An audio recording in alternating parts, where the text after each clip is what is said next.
सुधांशु जी भी जानते हैं और मेरे दूसरे मित्र भी जानते हैं कि मैं खुद वर्षों दशकों तक संघ में रहा हूँ।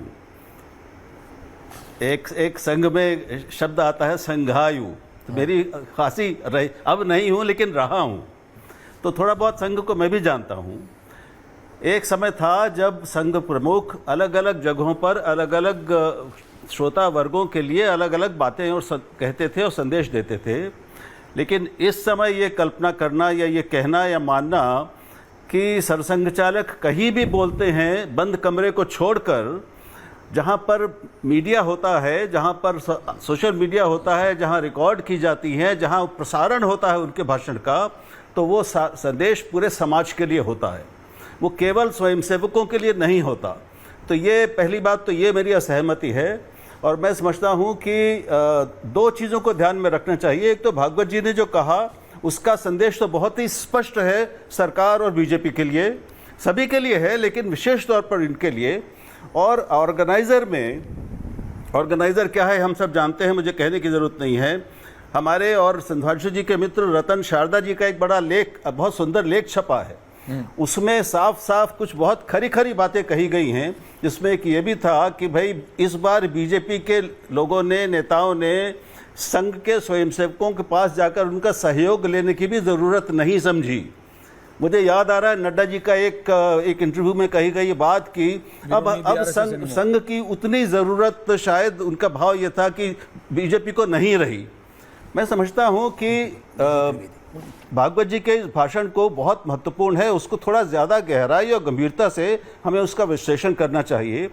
वो विपक्षी दलों के लिए नहीं है, वो केवल स्वयंसेवकों के लिए नहीं है, वो संदेश सीधे सरकार और बीजेपी के लिए है, और वो प्रधानमंत्री के लिए भी है। झूठ की बात अभी हो रही थी, मंगलसूत्र छीन लेंगे, आपकी भैंस में, 2 भैंसों में से एक भैंस ले लेंगे, आपके सोना चांदी निकाल के वो मुसलमानों में बांट देंगे, ये सारे झूठ किसने कहे इस पूरे चुनाव अभियान में? बार बार प्रधानमंत्री जी ने। अहंकार की बातें किसने कही? मैं बायोलॉजिकल नहीं हूं, ये सब किसने कहा है? ऐसा नहीं है कि कांग्रेस ने गलत बातें नहीं कही हैं, ऐसा नहीं है कि कांग्रेस ने ऐसी बातें नहीं कही हैं जिनका आधार नहीं था, लेकिन सत्तारूढ़ दल के या प्रधानमंत्री के मुंह से और इतने बड़े बड़े लोगों के मुंह से जब इस तरह की बातें निकलेंगी तो उनको हम कैसे छुपाएंगे? सुधांशु जी, किसका बोल रहा था? ओके राहुल जी, जवाब ले रहा हूं। शत्रुभाव किसमें दिख रहा था? कौन शत्रु मान रहा था?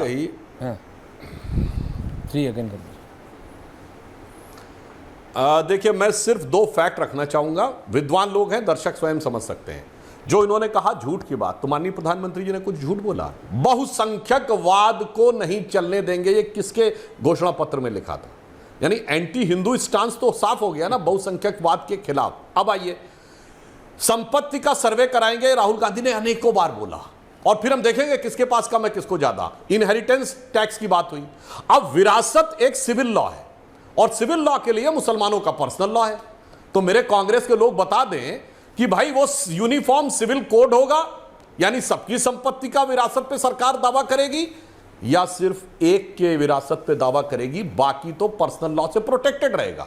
बता दें, इसमें कोई बहुत दिमाग लगाने की जरूरत नहीं है कि अगर आप विरासत कहेंगे मतलब साफ कि सिर्फ हिंदुओं की विरासत पे टैक्स लगाएंगे, और हैसियत नहीं थी किसी की कि मुस्लिम पर्सनल लॉ को छेड़कर उसको कॉमन सिविल कोड में ले आए। कांग्रेस के लोग बता दें, तो ऐसा नहीं कि वो झूठ बोला गया, जो लिखा था उसी को साफ साफ करके समझा दिया गया सामान्य भाषा में कि भाई ये होगा, तुमसे लेके देंगे, अन्यथा ये कह दें कि यूनिफॉर्म सिविल कोड लागू होगा और सबकी विरासत पे टैक्स लगेगा। बता दें। रत्नाकर त्रिपाठी भाटी जी, आप दोनों के पास आ रहा हूं। रत्नाकर त्रिपाठी जी, बोलिए। त्रिपाठी जी, भैया अब इस रिटॉरिक से क्या फायदा? हमारी सरकार आएगी, हम जरूर बताएंगे, और हिंदुओं का नाश करने पे तो आप तुले हुए हैं, हमको क्या बोलने की जरूरत है? हिंदू यूनाइटेड फैमिली को लेकर जो बेनिफिट मिलता था इनकम टैक्स में, किसने खत्म किया? क्या वेल्डिंग का काम आप करवा रहे हैं? पहले ये बताइए। 1 घंटा आपको शो में आना है, अब 1 घंटा वेल्डिंग का काम खत्म होने से। ये आप वेल्डिंग का काम अभी डिबेट के बीच में करवाते हैं। बीच में मत बोलिए। हिंदुओं का नाश तो आप कर रहे हैं, और मैंने गलत भ्रम मत फैलाइए। मैंने पहले कहा कि कतई संगम शरणम न गच्छामि, लेकिन जब आपका पिता आपको बताएगा समाज के सामने, प्रचारक क्या करते, इस चीज को गठरी में बांध के टांड पे डाल देते अभ्यास वर्ग में। प्रचारकों को ये बात मोहन भागवत ने इसलिए बताई, इसलिए कि वो बताएं कि आप क्या कर रहे हैं। इस बात को आप अगर नहीं समझना चाहते तो आज की तारीख में सुधांशु जी समझ लीजिए। फिर मैं कह रहा हूं, झगड़े आपके यहाँ चालू हो गए हैं संगीत सोम और संजीव बालियान के बीच में। आप हमको उपदेश देने के बजाय अगर अपना घर संभाल ले, बिल्कुल। तो देखिए जो संगीत सोम वाला एपिसोड है 10 सेकंड में बता वो रहा हुआ हूं। है, संघ प्रमुख मैंने अपना रिपोर्टर भी भेजा, लेकिन आपको बात बता रहा हूँ, संगीत सोम बीच का में मत बोलिए। बीच नहीं, सुनिए, बीच में नहीं। एक तो आप बीच में पूरा 1 घंटा वेल्डिंग चालू रखिए और मैं बीच में बोलूं भी ना, आपने तो मैं ऐसा मत कीजिए एक तो पहले मेरे साथ।